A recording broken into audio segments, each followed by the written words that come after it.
you weren't looking at no fencing along that side, correct? No, not on this lot, because I didn't think that this was going to be an issue. Right. Certainly the aesthetics of the green belt. People use grass all the time because it grows tall enough and it obstructs very well. Right. I've seen it done, grass looks great. The church put a slight berm in the grass, covered it up, and the headlights, and after they did it at Kern Sausage at Frankenmuth, so the lights don't shine on the neighbor, or... And the deer don't get it. And you don't have to look at the boats either from your cabins.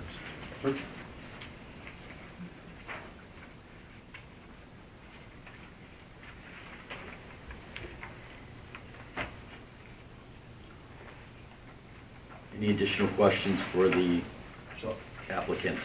on the corner lot, the side yard setback again was how much? 50. This here, this side? Yep. On the side, like, the corner side where you This are, would be the rear and front. the easements side. on the, That's right. okay.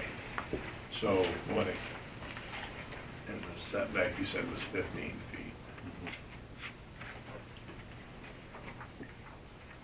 But we changed that because of it being in tourist dwellings, correct? Increased it, you mean? Decreased it.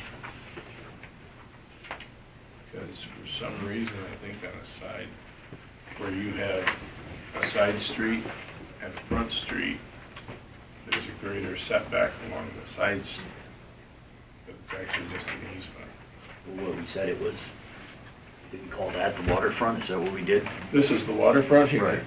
That's the road. Yep. That's by the easement, but it's on a corner. And a corner normally has a greater setback. But that's also a private road, Yeah, this isn't. not a county road. That's what I'm asking, did we modify it so that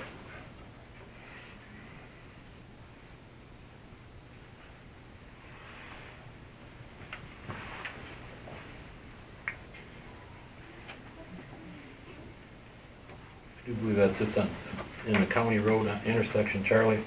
So you have clear vision on the corners, the setbacks.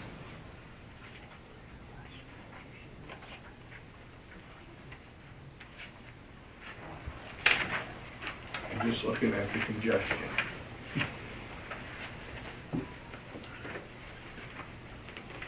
There's actually a stop sign here. We kind of formed an alliance with the marina to close this off in the off-season, so there's not this general traffic going through there. Correct. So I don't think that It's not the time when nobody's around would be a hazard. It's been a couple of years out there. I don't think that this has been an issue as far as a sight line, especially where that's going to be. There's no guard shack right here. The guard shack is there. Correct. People stop there. This is a stop. And there's it's a tight. fire hydrant right on the side with Yeah, 3 there's- poles on each corner and Each one's bollar fixed and because it the- wasn't wide enough and they ran it over. Right. That's part of the reason I'm asking what the amount of setback is on that corner. Gotcha. Do you have an agreement with the marina on the drive entrance coming out of there? Obviously, the road's gonna take a pounding back in trailers and jackknifing in and out of there. For a maintenance plan with the, There's being no it's a private agreement road, it's a in little place. different than a normal animal, if you will, you know? Yeah, there's actually 3 owners to this, and we also own one of the condo docks, and part of the condo association is upgrades, and that alliance is with the marina. We don't have anything specifically for our use on here with the marina nor the condo docks.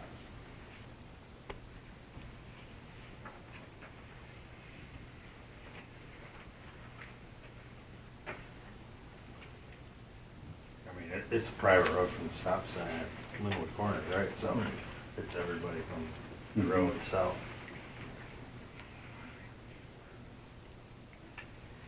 Which is a valid point.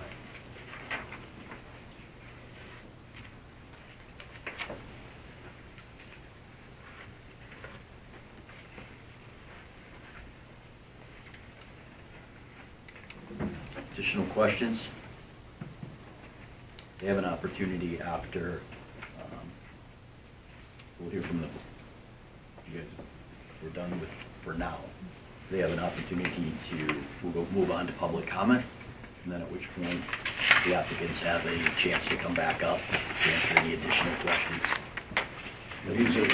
These are considered permanent structures? Oh, yeah. Or these are structures that can be taken off site, or they're No. permanent? Just wanted to clarify that.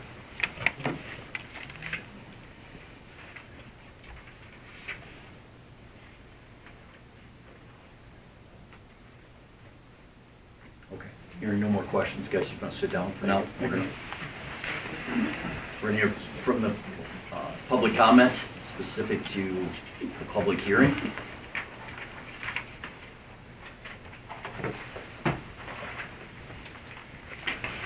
I have to state my name again. Please.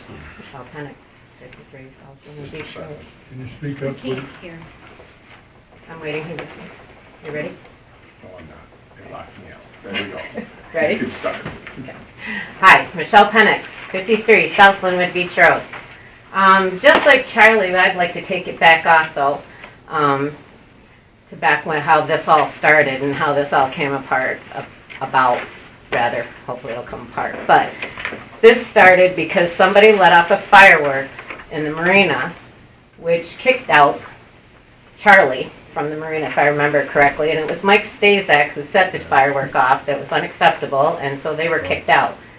So upon that, they purchased the closest piece of property as quick as they could to get even with getting kicked out of the marina. This is said by lots of people, laugh all you want. But, so they purchased these 3 properties right away, immediately, as close as they could, just so they could screw with Scott. That's quote unquote words said by several people. So this is how this all started, because this has been for sale for over 30 years. These 3 lots, 30 years, and nobody's purchased them because there's a problem.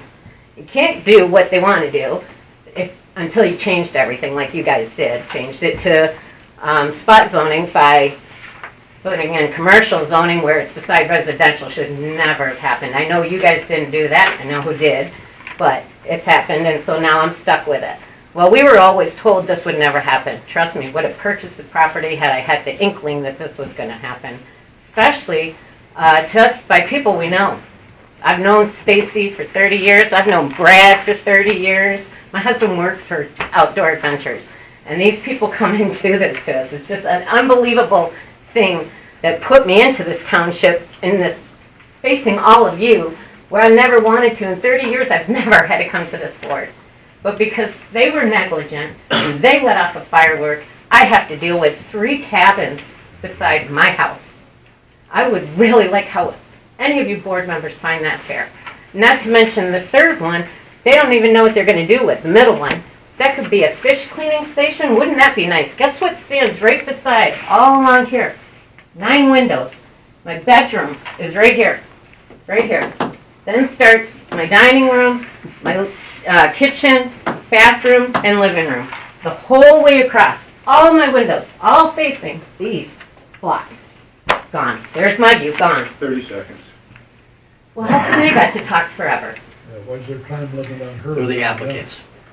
They paid the money for the fee. I'm not being a person who's beside this. I get no, oh my gosh, so this just gets better. Okay, well, I hope somebody else has more to say towards this, because this is the most bizarre thing. My house value's gone down. You listed the properties at 0.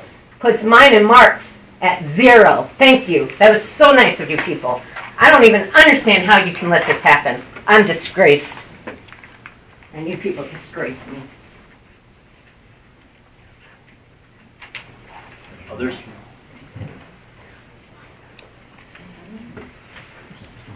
Hi, Mary Jo Brandamore.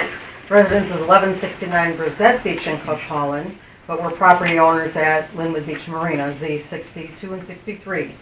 So, of course, we have an active interest in what's happening with that properties as it affects our use at the marina. We are dock owners. So we are curious about several things. One, a couple of it have been answered already, having to do with water and sewer access. We're curious about any arrangements that have been made with the marina having to do with access to launch and other services there. And we're also curious about now dovetailing into the short-term rental agreement discussion, who will be monitoring the behavior of what happens in those facilities? For example, we have two 27-year-old grandsons, both college graduates and in fraternities. What's to say they can't bring 10 buddies, who bring 10 buddies and rent this place and create an issue in the township, or both townships for that matter. And so I'd like to know who's managing all of that. If we have adequate resources in both townships to manage, for example. So, thank you. Thank you, Mrs. Brandmore.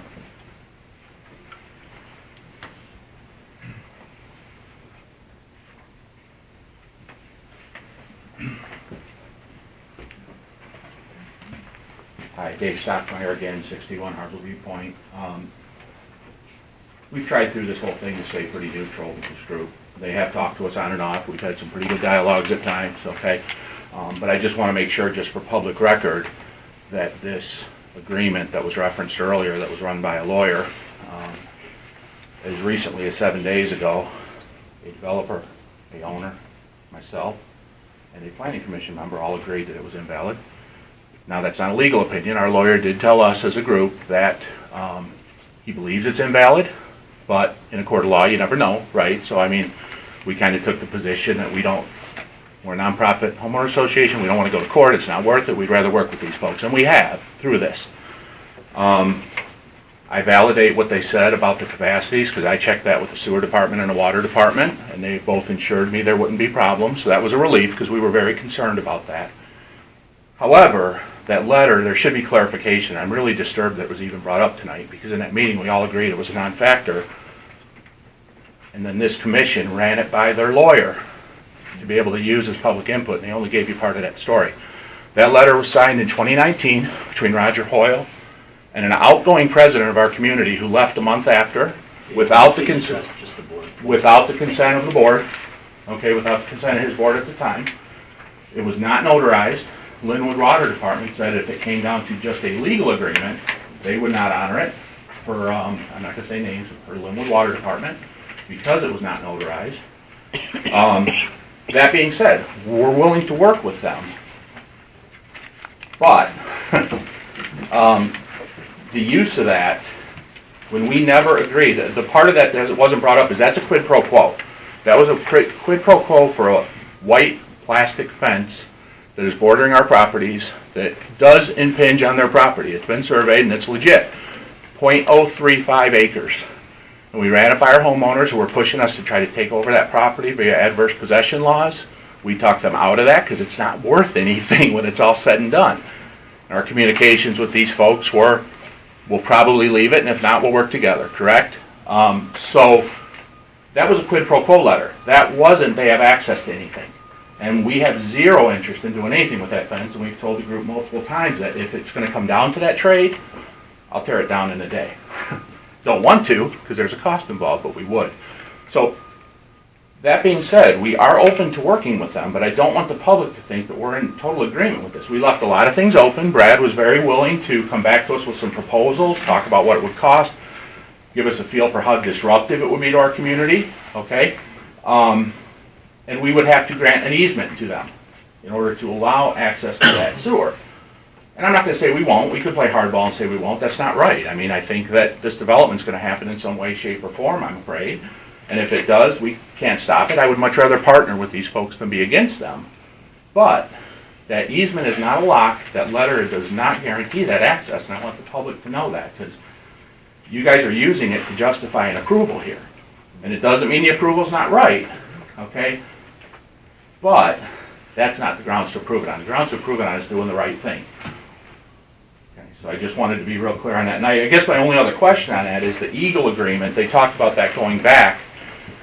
I would just like to understand whether that was about the proximity, because the plan changed on the lot closest to the waterfront, whether that's about the proximity of that last cabin to the marshland that is real adjacent to it. I don't know the exact measurement. I should have got that. Or if that is to address the potential damage or any potential repercussions of boring underneath our road to get to that sewer. And we did discuss, and it sounds like it may not be as big a problem as we thought as far as an interruption of, our daily lives, but we'd really like to understand that, and I'd like to see if that permit addressed both of those things or just one, because I think they're both pretty valid, so. I think that's it. Thanks. Thank you, Mr. Stockmar.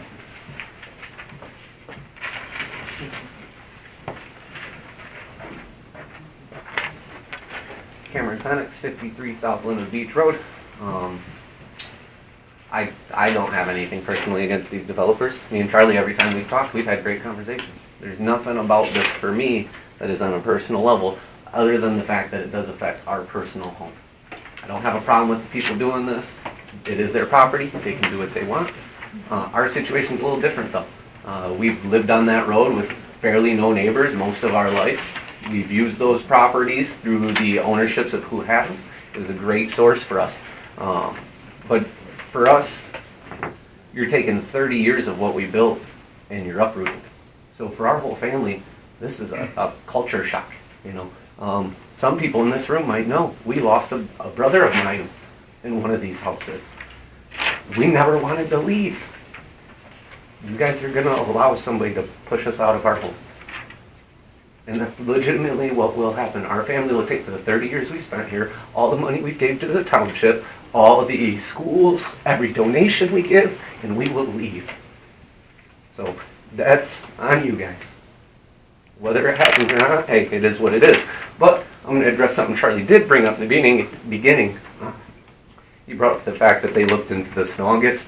4th of July, somebody got kicked out.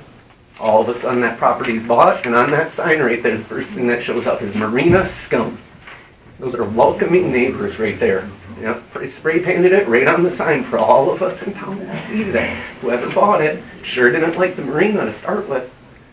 Cream and scum all rise to the top. And, I mean, realistically, it doesn't look like there's a lot of cream on our board either. So, thank you guys.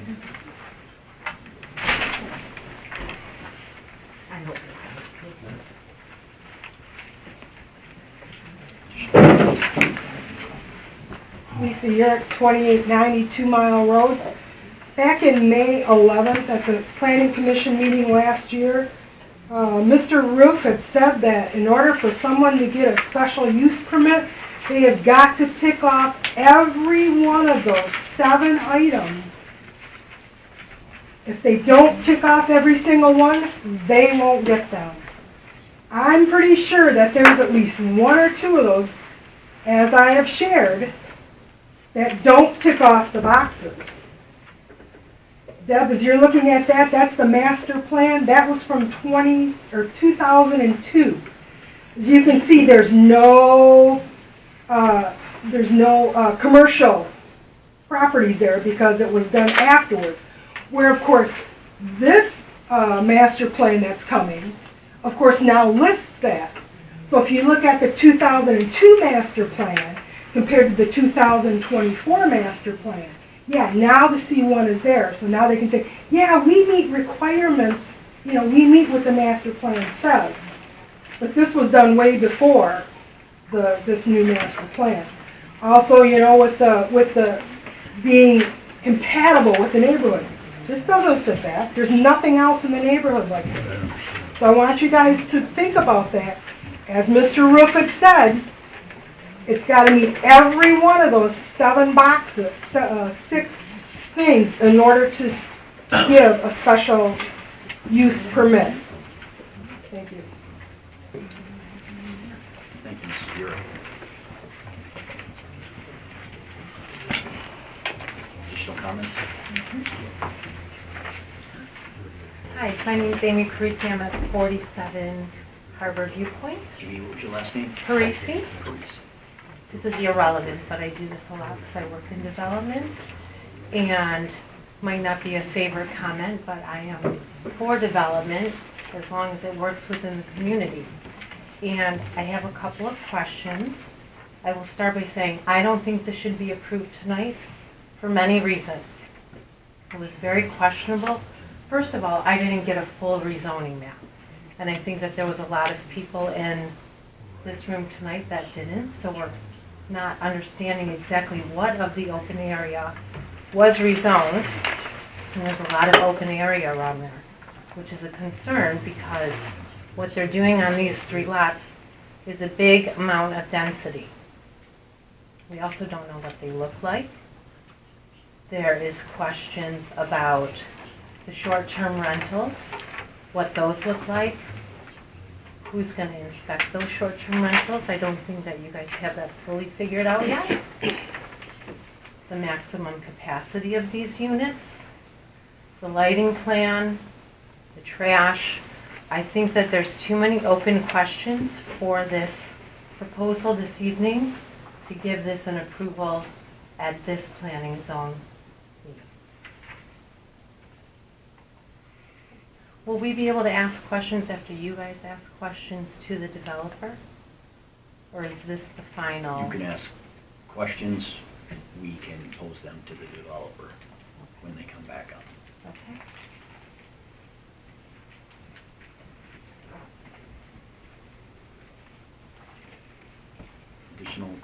Additional questions?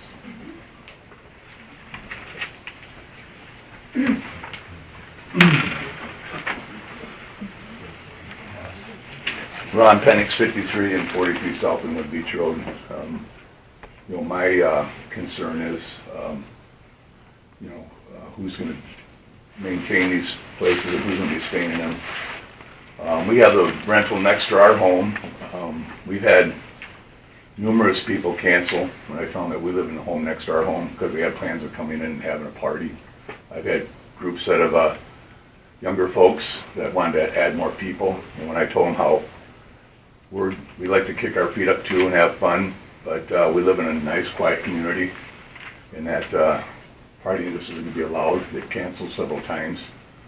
I do work at Outdoor Ventures. Brad Gore will tell you the vast majority of our damage at our resorts is done by guests of our facilities, not members.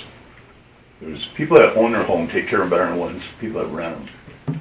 Our members that invest thousands of dollars for membership, we have very little damage from them. But their guests that come in that pay nothing are the ones that do the vast majority of our damage. So, these folks will not have any money invested in these cabins. They're going to be nice cabins, there's no doubt about it. So they don't care. They don't care. A lot of them are never going to come back. They don't care, So I do have a concern. I do have a concern about that little building being poked right next to my home. I know the Walleye for Warriors and the Waterfall for Warriors, they use my house next door as a base camp when they have their events. And I allow them to use my pole barn as a area to get together in. And, that's all the way on the other side of my home. It's away from the campground. It's away from the people in the condo. They've gotten loud. They've had fun in there. This is going to be just 20 feet, 25 feet from my home. What's to say that they don't open that garage to let people party in it? Cleaning fish too. Roger used to have the dumpster across the road from my house. The prevailing west winds used to gag people when they came to my house. One of the best things that happened when Scott bought the place is he took the dumpsters way to the back. Again, all of this is right next to my home. 30 years of looking out those windows at the right angle, we can see the sun come up in the fall, in the winter. 8-foot fence, privacy screening. That view's gone. The view to be able to look out our windows and see the bay from that side of our house is gone. So, but more than that is a concern about the problems they're having in Bay City with the rentals. Everybody's heard about that. People going in and being on the neighbors' boats and partying till 2, 3 in the morning. They've got them on video cameras. I've got cameras at my place. I've had 0 incidents at my place. Again, because they know I live next door and I just won't tolerate it. So I do have a concern about who's going to monitor these places. It'll probably end up being our people that live in areas' problems is what it'll end up being. But Thank you, Mr. Penix.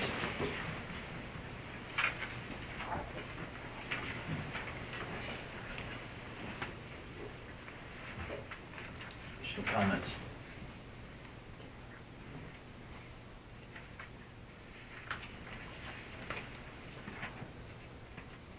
Additional comments? Hearing none, public comment section is closed. I think we have some questions for the developers. Come back up.